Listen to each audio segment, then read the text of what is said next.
Is alive. तो अभी हमने देखा था कि ये एक थ्रेड मेथड क्लास है। ओके, थ्रेड मेथड है, ठीक है। तो थ्रेड मेथड में ये आपका हो गया इज अलाइव। इज अलाइव क्यों यूज़ करते हैं?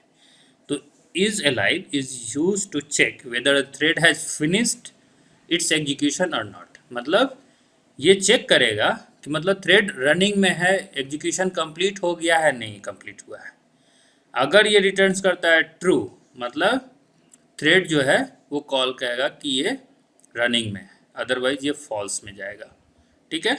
तो हम लोग इसको कैसे यूज़ करते हैं? हम लोग यूज़ करने के लिए इसको यूज़ करते हैं final Boolean is alive method use करते हैं। तो इस तरह से आपको इम्प्लीमेंट करना है। वो कैसे इम्प्लीमेंट होगा ये देखिए, ठीक है। तो हमने यहाँ क्या किया, सेम वे क्लास। तो क्या कीजिएगा, इनहेरिटेंस से जो भी प्रोग्राम आप लिखते हैं कोशिश कीजिएगा उस प्रोग्राम को पब्लिक क्लास से लिखें। कोई भी प्रोग्राम आप हैबिट रखिए पब्लिक क्लास से लिखने के लिए, पब्लिक। क्योंकि जावा का जो प्रोग्राम होता है वो सब एक्सेस स्पेसिफायर यूज़ करके ही होता है और मोस्टली सारे क्लास आपके पब्लिक ही रहते हैं, ठीक है। तो आप वो हैबिट बना लीजिए। उसके बाद क्या है, जैसे हमने यहाँ वन थ्रेड करके एक क्लास क्रिएट किया। इसमें क्या किया, हमने एक्सटेंड किया आपका थ्रेड क्लास को, ठीक है। थ्रेड क्लास को एक्सटेंड किया, जो आप इनहेरिटेंस कॉन्सेप्ट पढ़े थे उसी वैसे ही। तो हमने यहाँ पे एक्सटेंड किया। अब क्या बताए थे कि जैसे उसमें तो रन मेथड आएगा, तो हमने रन मेथड यूज़ किया। रन में हमने पहले प्रिंट कर दिया CSE। उसके बाद हमने क्या किया, ट्राई ब्लॉक में यूज़ किया और उसमें हमने स्लीप मेथड एक से कॉल किया। तो क्या 300 सेकेंड के लिए ये स्लीप होगा। अगर कुछ एरर होगा तो एरर फेंक देगा, और नहीं तो उसके बाद CSE के बाद ये CSE MSEC ये प्रिंट करेगा, ठीक है। अब हम लोग क्या करेंगे, हम मेथड में गए, ठीक है। मेन मेथड में क्या किया, C1 C2 दो ऑब्जेक्ट क्रिएट कर लिए, दोनों थ्रेड को स्टार्ट कर दिए। लेकिन अब कहिएगा दो स्टार्ट है, लेकिन यहाँ देखिएगा तो C1 डॉट स्टार्ट है एंड C2 डॉट स्टार्ट है, और system dot out dot print L N किया है, ठीक है। मतलब C1 डॉट इज अलाइव ये चेक करेगा हमारा अलाइव है या नहीं है, पर आपका जो थ्रेड आप क्रिएट किए हैं वो अलाइव है या नहीं है, ठीक है। जैसे आप रन कीजिएगा तो क्या होगा, क्या आउटपुट आना चाहिए, अब बताइए आउटपुट क्या आना चाहिए यहाँ से। क्योंकि हमने आपको क्या बताया कि जो इज अलाइव मेथड होता है वो, सॉरी, इज अलाइव मेथड जो होता है वो आपको सिर्फ कॉल करेगा ट्रू और फॉल्स को, जो भी प्रिंट करेगा ट्रू एंड फॉल्स। तो हमने यहाँ पे इज अलाइव मेथड कॉल कर दिया है। अब कहिएगा कि हमने तो इज अलाइव कहीं डिफाइन ही नहीं किया है, तो हम आपको क्या बताया है कि ये सब जो मेथड है वो थ्रेड का मेथड है और जो ऑलरेडी इस थ्रेड में, इस क्लास थ्रेड में डिफाइंड है, तो वहाँ से ये एक्सेस कर रहा है। तो हम पढ़े थे इनहेरिटेंस कॉन्सेप्ट, तो हम क्या किए, हमको ऑब्जेक्ट के थ्रू हम लोग क्या कर रहे हैं, इज अलाइव को कॉल कर रहे हैं। तो बस इज अलाइव जैसे कॉल होगा तो क्या होगा, क्या बताया कि दो थ्रेड है, तो हमने क्या, पहले हमें क्या चेक करना है कि मेरा थ्रेड अलाइव है कि नहीं। तो हमने क्या बोला कि अगर थ्रेड रनिंग में है तो ट्रू प्रिंट करेगा, मतलब थ्रेड रनिंग है तो ट्रू ट्रू कर दिया। उसके बाद आपका हमने दो बार यहाँ पे CSE दिया है तो दो बार CSE प्रिंट किया। स्लीप मोड में वेट किया, उसके बाद क्या करना है, फिर प्रिंट करना है CSE MSEC CSE MSEC। तो दो बार ये प्रिंट किया। तो इस तरीके से आपको आप चेक कर सकते हैं कि थ्रेड मेरा रनिंग में है या नहीं, इज अलाइव और नॉट। ये आपका इज अलाइव का यूज़ है। उसके बाद अगला होता है ज्वाइन। तो ज्वाइन क्या है, ज्वाइन मेथड होता है अलाउ करता है one thread to wait until another thread complete the execution. मतलब वेट करेगा कि जैसे एक थ्रेड का कंप्लीट हो जाएगा एग्जीक्यूशन तब दूसरा थ्रेड स्टार्ट होगा। तो ये जो है ये ज्वाइन ये डिफाइन है Java dot lang dot thread में। मतलब ये पैकेज आपको ये डिफाइन करना पड़ेगा। तो इस क्लास के अंदर आपका ज्वाइन मेथड डिफाइन है, जिसका यूज़ क्या है कि join methods which allows one thread to wait until another thread completes its execution. तो एक पहला थ्रेड जैसे ही अपना एग्जीक्यूशन कंप्लीट कर लेगा तो इस चीज़ को यूज़ करने के लिए हमें ज्वाइन का यूज़ करते हैं। तो कैसे यूज़ करना है, आपका दो तरीका है। कैसे, पब्लिक वाइड ज्वाइन, ठीक है, थ्रोज इंटरप्ट एक्सेप्शन या आप यूज़ कर सकते हैं पब्लिक वॉइड ज्वाइन लॉन्ग मिली सेकेंड। तो यहाँ पे टाइम देना है कितने देर के लिए, फिर थ्रोज इंटरप्ट एक्सेप्शन। ठीक है, तो ये दो तरीके से आप यूज़ कर सकते हैं ज्वाइन मेथड का। और उस पर एग्जाम्पल देखेंगे। तो एग्जाम्पल यहाँ पे देखिए क्या किया हमने, सिंपल सा एक क्लास क्रिएट किया, एक्सटेंड किए थ्रेड को, हमने रन मेथड यूज़ किया। रन मेथड में क्या किए, लूप यूज़ किए, जो पिछले प्रोग्राम बताए थे आप लोगों को 1 to 5 तक, 1 2 3 4 5 तक। उसके बाद ट्राई ब्लॉक में हमने क्या किया, स्लीप मोड में डाल दिया।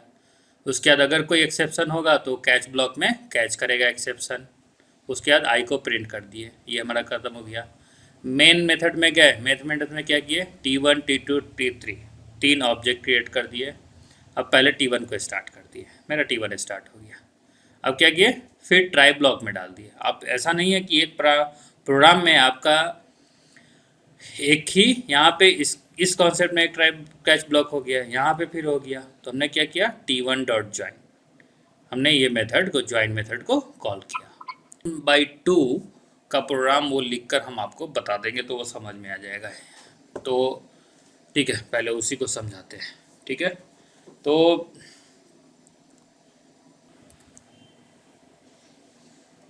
ठीक है, तो हमने इस प्रोग्राम को उसी तरीके से राइट क्लिक, यहाँ राइट क्लिक करके भी कर सकते हैं। ऊपर में भी आपका डायरेक्ट यहाँ देखिएगा तो रन का बटन, प्ले जैसा बटन रहता है, तो आप इस पर भी क्लिक कर सकते हैं। ठीक है, ये सेलेक्ट करने के लिए पूछेगा, ओके कर दीजिए। अब देखिए क्या हो गया, ये एरर आ गया प्रोग्राम में।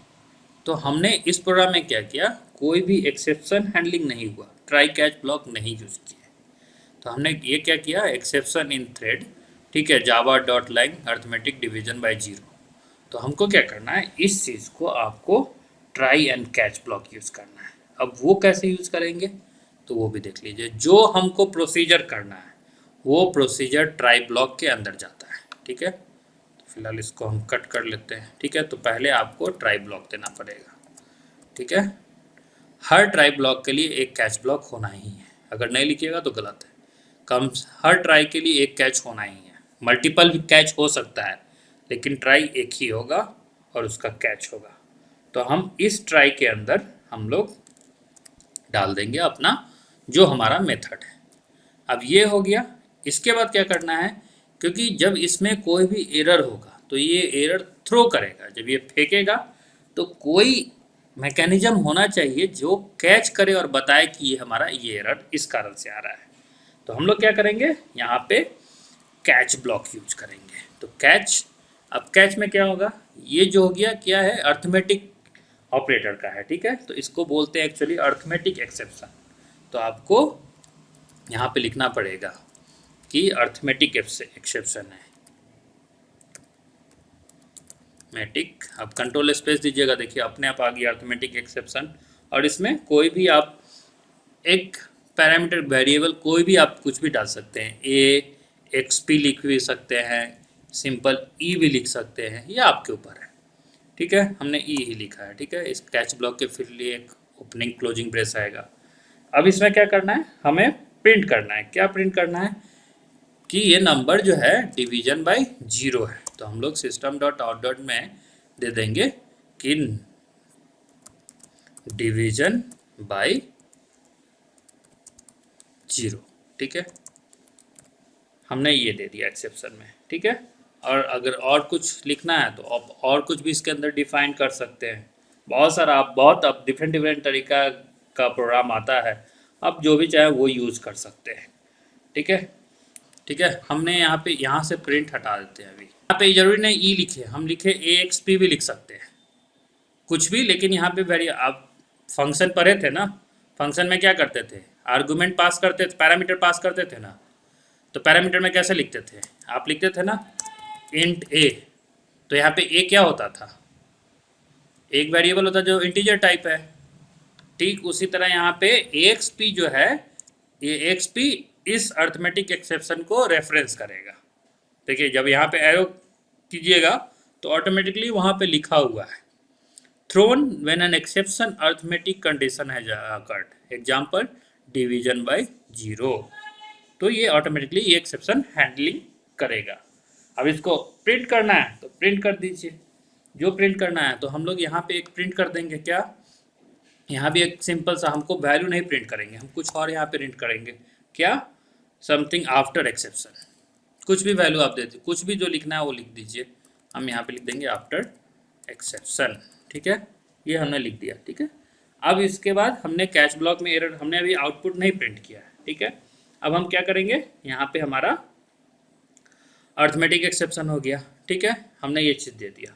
अब यहाँ पे और कुछ भी लिख सकते हैं, ये भी एक तरीका है। और दूसरा तरीका क्या है, आप यूज़ कर सकते हैं यहाँ पे जो हमने एक्स पे लिखा है, तो ए एक्स पी डॉट, आप कंट्रोल स्पेस दीजिएगा या आप जैसे डॉट दीजिएगा तो बहुत सारा मेथड आ जाएगा। तो हमको करना है print method, print stack trace, हम ये मेथड को कॉल करेंगे। उसके बाद ये हमारा कैच ब्लॉक क्लोज हो गया। उसके बाद मेरा फिर एक और, हम यहाँ पे भी एक और प्रिंट स्टेटमेंट दे देते हैं। क्या, क्योंकि हमारा वो आफ्टर एग्जीक्यूशन था, अब ये आफ्टर कैच ब्लॉक हम लिख देते हैं, ठीक है। तो हम लोग लिख देते हैं आफ्टर कैच, ठीक है, हम इसको सेव कर दिए, ठीक है। अब इसको रन कीजिए, देखिए क्या हो गया।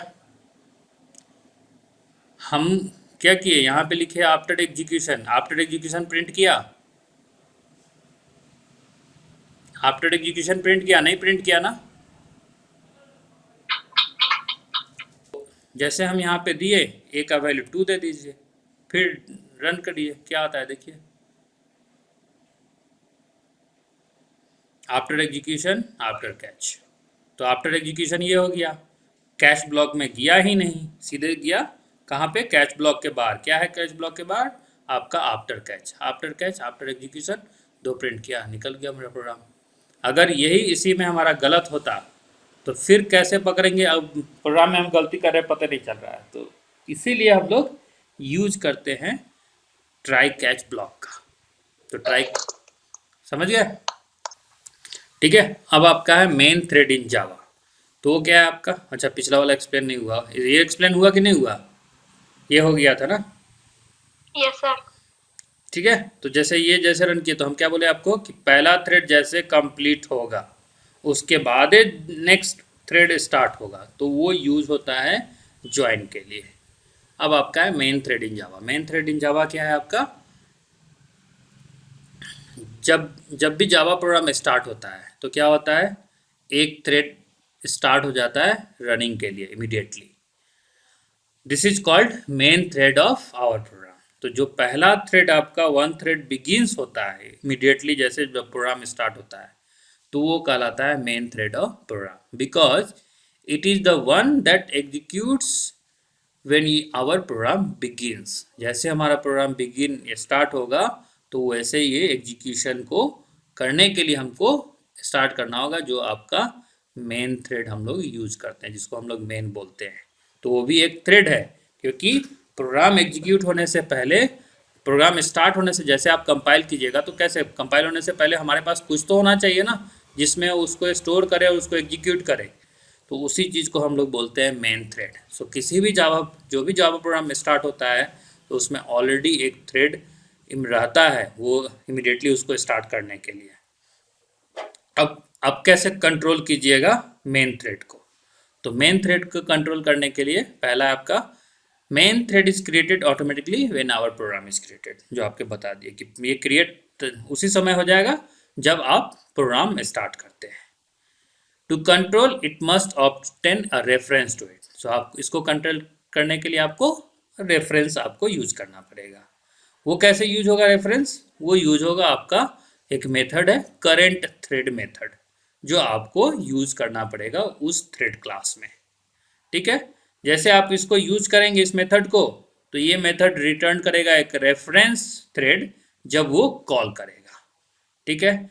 और डिफॉल्ट, क्योंकि ये थ्रेड है, ऑब्वियसली हर थ्रेड का एक प्रायोरिटी होता है, तो किसी भी थ्रेड का जो डिफॉल्ट प्रायोरिटी होता है वो 5 होगा। तो default priority of main thread will be is 5। For all remaining users thread priority will be inherit from parent to child. So मतलब बाय डिफॉल्ट इस मेन थ्रेड का जो प्रायोरिटी है वो 5 है, ठीक है। और बाकी जितने सारे यूजर्स के लिए होगा थ्रेड प्रायोरिटी वो आप पेरेंट से चाइल्ड में इनहेरिट कर सकते हैं। अब बात रही यहाँ पे आया क्वेश्चन की थ्रेड प्रायोरिटी क्या है। तो थ्रेड प्रायोरिटी जो है, हर थ्रेड्स का अपना एक प्रायोरिटी होता है। That's why each thread have a priority. Priority क्या रिप्रेजेंट करता है? प्रायोरिटी रिप्रेजेंट करेगा नंबर में। कौन सा नंबर? 1 to 10 के बीच में। तो 5 क्या हो गया? 5 मिडिल हो गया, 10 हाईएस्ट प्रायोरिटी हो गया, 1 लोएस्ट प्रायोरिटी हो गया, 5 मिडिल हो गया। सो डिफॉल्ट, इसलिए मिडिल डिफॉल्ट को कहा गया। जब भी थ्रेड शेड्यूलर शेड्यूल करेगा थ्रेड को, तो हम लोग उसी प्रोग्राम के अकॉर्डिंगली हम लोग थ्रेड का प्रायोरिटी डिफाइन कर देंगे कि ये पहले ये थ्रेड का प्रायोरिटी ज़्यादा है। जैसे क्या होता है, बहुत सिंपल एग्जांपल, प्रायोरिटी। तो थ्रेड प्रायोरिटी हमारा यहाँ पे होता है, तो इसको हम लोग यूज करते हैं। अब इस थ्रेड प्रायोरिटी को आप कैसे डिफाइन करेंगे थ्रेड में? तो डिफाइन करने का ये 3 मेथड है। आपको क्या यूज करना पड़ेगा? Mean property, normal property, maximum property, जो आपको बताया। तो public static int mean property होता है, फिर public static int norm, norm का मतलब हो गया नॉर्मल, ओके, और public static int maximum property. ये 3 प्रॉपर्टी आप डिफाइन करेंगे। हमने आपको क्या बोला कि डिफ़ॉल्ट प्रायोरिटी जो होता है थ्रेड का 5, जो कि हमारा हमारा कहलाता है नॉर्मल प्रायोरिटी। ठीक है, तो नॉर्मल प्रायोरिटी 5 हो गया। वैल्यू ऑफ मीन प्रायोरिटी जो होता है 1, और मैक्स प्रायोरिटी का वैल्यू होता है 10। तो ये तीनों चीज़ आपको याद रखना है कि 1, 5, 10। अब उस पर एक प्रोग्राम है। अब देखिए हमने क्या किया, उसी तरह से हमने एक्सटेंड किया थ्रेड को, रन मेथड यूज किए। रन मेथड में एक T1 एक हमने ऑब्जेक्ट को लिए, उस करंट थ्रेड को हमने अभी क्या आपको बताया था कि जब भी हम प्रोग्राम रन करते हैं तो एक थ्रेड होता है जिसको हम लोग करंट थ्रेड से डिफाइन करेंगे। तो हम लोग क्या करेंगे, यहाँ पे थ्रेड T1 को हम लोग डिफाइन कर देंगे कि ये मेरा करंट थ्रेड है, और हमने प्रिंट कर दिए थ्रेड गेट नेम, थ्रेड का कौन सा नाम है वो प्रिंट कर दिए। उसके बाद क्या किया, प्रिंट किए इसको थ्रेड का प्रायोरिटी चाहिए। ठीक है, कौन से प्रायोरिटी में रन हो रहा है, तो उसको कॉल करने के लिए क्या करना पड़ेगा, आपको यूज करना पड़ेगा, क्योंकि ये जो प्रायोरिटी है आपका थ्रेड क्लास के अंदर है। तो हमको कैसे यूज करना पड़ेगा, आपको पता है डॉट ऑपरेटर। तो थ्रेड ये आपका मेन क्लास, उसके अंदर आपका करंट थ्रेड मेथड होता है। ठीक है, उसके अंदर आपका डिफाइन होता है गेट प्रायोरिटी। तो हमने उस मेथड को कॉल किया, मेन मेथड में गए, ऑब्जेक्ट क्रिएट कर दिए M1 M2। ठीक है, अब M1 का प्रायोरिटी सेट कर दिए मिनिमम प्रायोरिटी, M2 का सेट कर दिए मैक्सिमम प्रायोरिटी, और M1 को स्टार्ट कर दिए, फिर M2 को स्टार्ट कर दिए। ठीक है, जैसे रन कीजिएगा प्रोग्राम तो क्या होगा कि पहला जो थ्रेड हम बोले थे करंट थ्रेड, तो करंट थ्रेड कौन सा है, थ्रेड 1 है आपका। ठीक है, रनिंग थ्रेड कौन सा है आपका, 2 है, M1 और M2। तो हमने उसका प्रायोरिटी डिफाइन किया है। ठीक है, तो पहले ऑब्वियसली कौन सा प्रायोरिटी वाला थ्रेड रन होगा, जो हाईएस्ट प्रायोरिटी वो होगा। तो हाईएस्ट प्रायोरिटी आपका क्या है, 10 है। तो इसलिए पहले आपका हाईएस्ट प्रायोरिटी वाला है 10, और उसका थ्रेड का नाम है थ्रेड 1। उसके बाद आपका लोएस्ट प्रायोरिटी जो है वो आपका है। तो जो जैसे आप प्रायोरिटी जिसको डिफाइन करेंगे वो उसी को अनुसार से आपने प्रोग्राम में यहाँ पे तो कर दिया कि आपने प्रायोरिटी सेट कर दिया। अगर आप नॉर्मल प्रायोरिटी सेट चेंज कीजिएगा तो वो भी चेक कर लेंगे कि आपको कौन सा पहले होगा। तो हमने 2 ऑब्जेक्ट, इस तरीके से आप किसी भी प्रोग्राम में कौन सा थ्रेड रन हो रहा है वो आपको अगर जानना है तो उसके लिए आपको यूज करना पड़ेगा करंट थ्रेड। और अगर उसका थ्रेड का प्रायोरिटी जानना है तो प्रायोरिटी जानने के लिए फिर आपको उसको प्रायोरिटी डिफाइन करना होगा। तो ठीक उसी तरह हमने यहाँ पे किया, पहले थ्रेड का नाम हो गया थ्रेड 1, और रनिंग थ्रेड जो है उसका प्रायोरिटी है 10, तो क्योंकि हाईएस्ट प्रायोरिटी हो गया। फिर वही थ्रेड रन हो रहा है, उसके बाद जो है मिनिमम प्रायोरिटी, जो मिनिमम प्रायोरिटी क्या है आपका 1। हमने 2 ही थ्रेड का प्रायोरिटी डिफाइन किया, 10 and 1, 10 and 1 आ गया। बस यही आपका आउटपुट है। इसी तरह से हम लोग प्रायोरिटी डिफाइन करते हैं। यहाँ तक कोई दिक्कत तो बोलिए। बहुत सिंपल है ये सब, बस इतना ही आपको जानना है, क्योंकि एग्जाम में पूछेगा तो आपको ये बोलेगा कि what is thread multithreading, write with example. What is life cycle of thread per thread, explain in details. What are the different method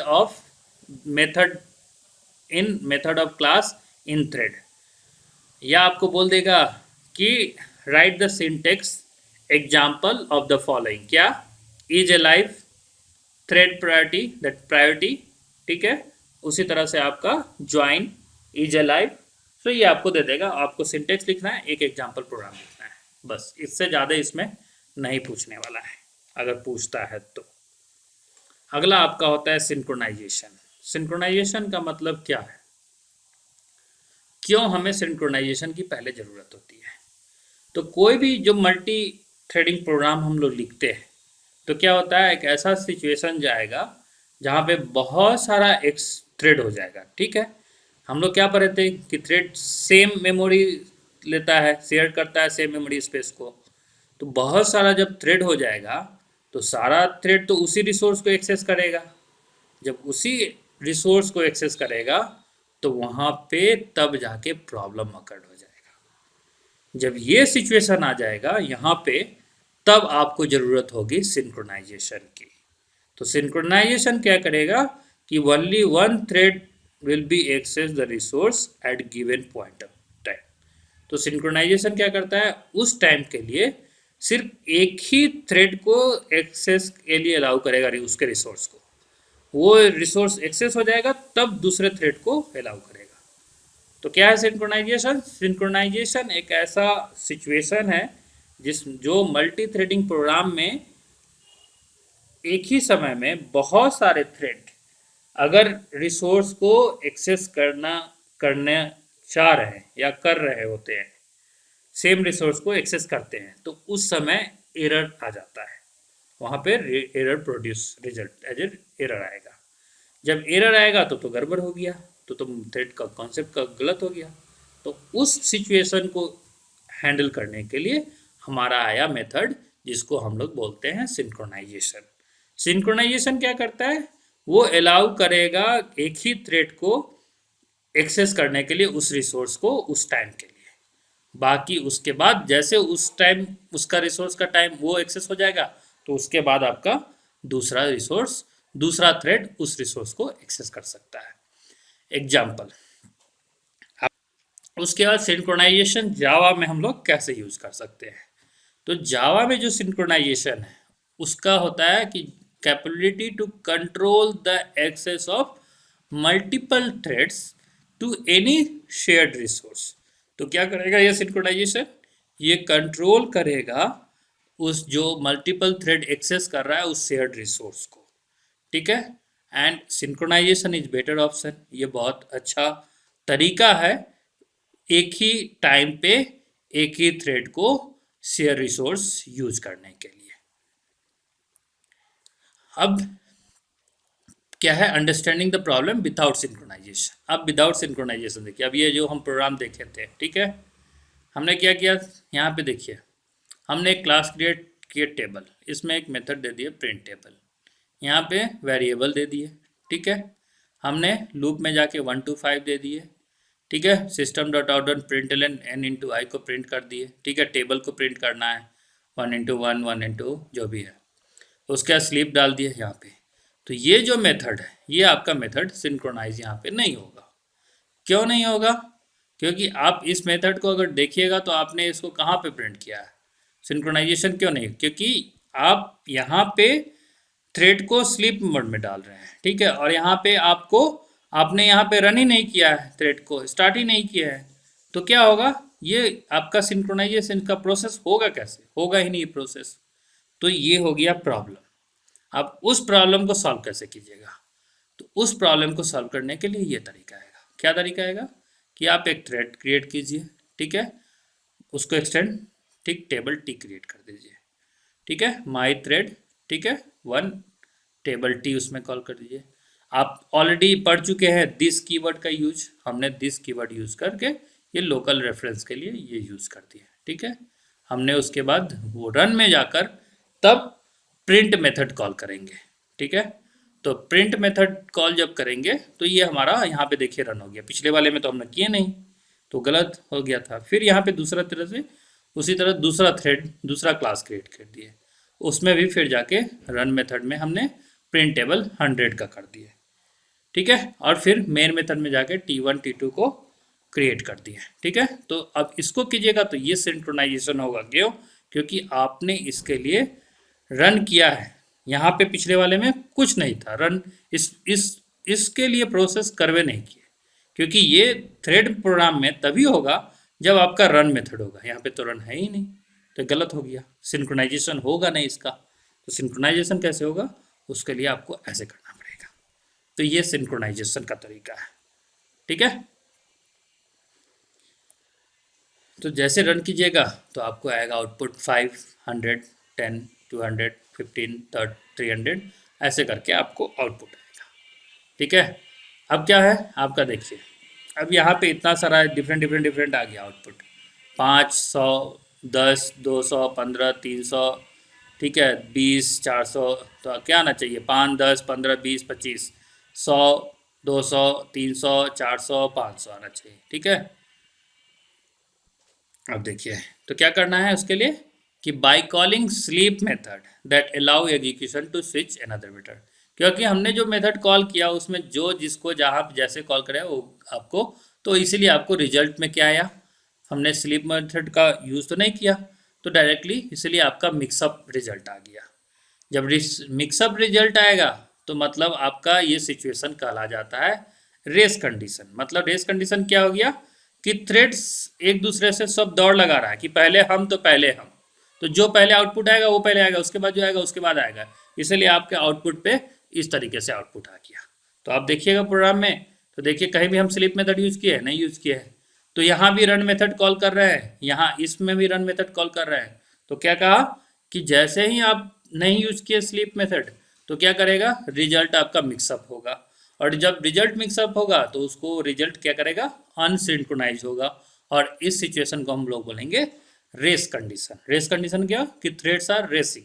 कौन सा थ्रेड, कोई भी थ्रेड कहेगा पहले हम, तो पहले हम, जैसे हम लोग कहते हैं कि पहले हम पहुंचेंगे तो पहले हम पहुंचेंगे, तो वही यहाँ पे ये कंडीशन को कहते हैं रेस कंडीशन। ठीक है, तो अब है कि सिंक्रोनाइजेशन मेथड कैसे यूज़ करेंगे। तो सिंक्रोनाइजेशन मेथड आपको यूज़ करना है, वो सिंक्रोनाइज्ड होना चाहिए। ठीक है, तो सिंक्रोनाइज मेथड क्या करता है, use to lock the object for any shared resource. वो उस ऑब्जेक्ट को लॉक कर देगा शेयर्ड, एनी शेयर्ड रिसोर्स को, मतलब उस समय उसी ऑब्जेक्ट के लिए प्रोसेस होगा। जैसे ही थ्रेड इन्वोक करेगा उस सिंक्रोनाइज मेथड को, ऑटोमेटिकली क्या करेगा, जो ऑब्जेक्ट लॉक किया हुआ है उसको रिलीज कर देगा और उस थ्रेड का टास्क कंप्लीट हो जाएगा। ये आपका जावा का सिंक्रोनाइजेशन मेथड है। एग्जाम्पल क्या है यहाँ पे देखिए। ठीक, हमने क्लास टेबल क्रिएट किया।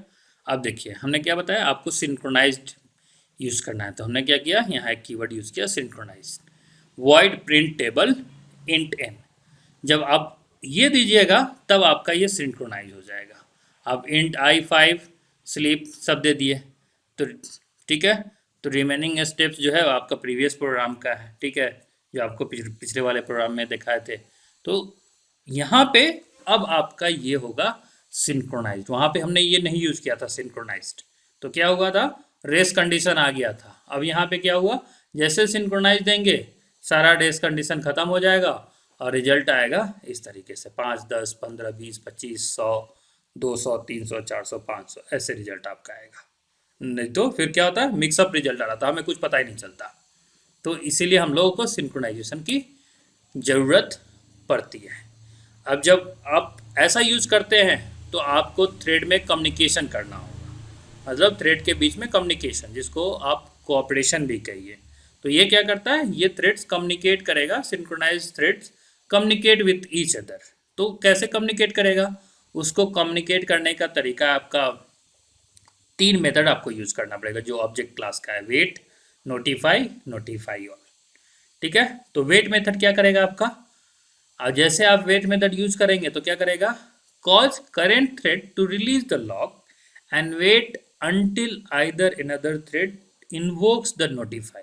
तो क्या करेगा, ये रिलीज कर देगा लॉक को और वेट स्टेट में जाएगा। जैसे अगला नोटिफिकेशन, नोटिफाई मेथड कॉल होगा या नोटिफाई ऑल होगा किसी भी ऑब्जेक्ट के लिए पर्टिकुलर अमाउंट टाइम के लिए, तभी जाके अगला थ्रेड रिलीज होगा, नहीं तो वो तब तक वेट में रहेगा।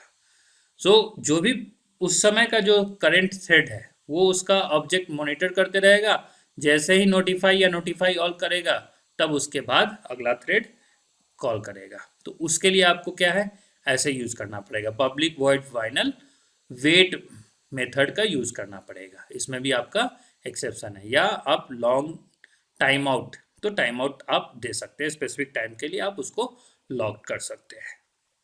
दूसरा है आपका notify method.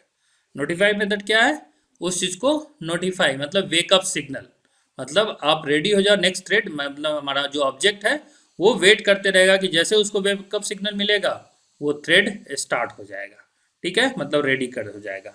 So if any thread is in waiting for this object, one of them chooses to be awaken. So जैसे आप कोई थ्रेड वेट कर रहा है तो उसको उसको अवेक कर देगा कि हाँ तुम रेडी हो जाओ, अब तुम्हारा नंबर है। तो ठीक उसी तरह यहाँ पे भी थ्रेड में हम लोग यूज करते हैं कॉन्सेप्ट नोटिफाई करने का कि तुम रेडी हो जाओ, ठीक है। सिंटेक्स क्या करेंगे, public void final void notify. ठीक उसी तरह आपका है नोटिफाई ऑल। नोटिफाई ऑल में कि सारे थ्रेड को वेकअप कर देंगे कि रेडी हो, सब उठ जाओ, अब चलो सब लोग दौड़ने के लिए रेडी होने वाले हो। तो इसलिए हम लोग नोटिफाई ऑल यूज़ करते हैं। तो आप यहाँ पे देखिएगा तो इसको पूरे चीज़ को डायग्राम से ऐसे बताया गया, जैसे एक T1 थ्रेड है, T2 थ्रेड है। T1 थ्रेड मेथड 1 में गया तो वेट जैसे हुआ तो ये वेट में चला गया, तो वेट क्या करेगा, वेट करेगा नोटिफाई का। जैसे ही नोटिफाई से सिग्नल दिया तो क्या करेगा, ये हमारा यहाँ नेक्स्ट प्रोसेस शुरू हो जाएगा। तो T2 क्या है, दूसरा थ्रेड का मेथड है। तो फिर जैसे नोटिफाई होगा तो फिर वो वेट करते रहेगा कि जैसे हमारा नोटिफाई आए हम फिर से शुरू कर देंगे। तो इस तरीके से आपका ये नोटिफाई काम करता है। और इतने सारे आपको आप यूज कर सकते हैं। वेट और स्लीप में डिफरेंस क्या है ये आपको दिखाया हुआ है। आप कहिएगा कि सर वेट भी तो वही बात हुआ कि कुछ देर के लिए रुकना, स्लीप भी तो वही है कि कुछ देर के लिखना, लेकिन प्रोग्रामिंग कॉन्सेप्ट में आपका डिफरेंस है क्या, कि जब आप वेट मेथड का यूज़ करेंगे मतलब वो रिलीज करता है लॉक को, लेकिन स्लीप मेथड यूज करेंगे तो वो does not release the lock को रिलीज नहीं करता है। ये एक वेट मेथड है ऑब्जेक्ट क्लास का, लेकिन स्लीप मेथड है थ्रेड क्लास का। ये वेट नॉन स्टैटिक मेथड होता है, ये आपका स्टैटिक मेथड है। वेट में क्या होता है, आपका नोटिफाई या नोटिफाई ऑल मेथड यूज करते हैं, लेकिन इसमें ऐसा कुछ नहीं होता है, ये सिर्फ स्पेसिफिक टाइम के लिए होता है, ठीक है। तो यही आपका सिंक्रोनाइजेशन, ठीक है। तो बहुत सिंपल सा मीनिंग है कि जैसे हम लोग को कहीं जाना है, ठीक है, लेकिन हम लोग